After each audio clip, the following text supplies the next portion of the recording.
Солнечная, яркая, променье, греет, что день теплей.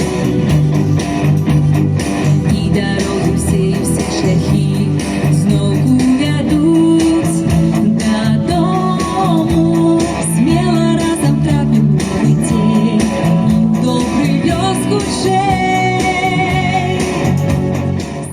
Клянемся быть годными громадянами Республики Беларусь, захоўваць мир и згоду на беларускай зямлі и, калі спатрэбіцца, абараняць яе гэтак же годна и самааддана, як и наши прадеды у гады Великой Айчыннай войны.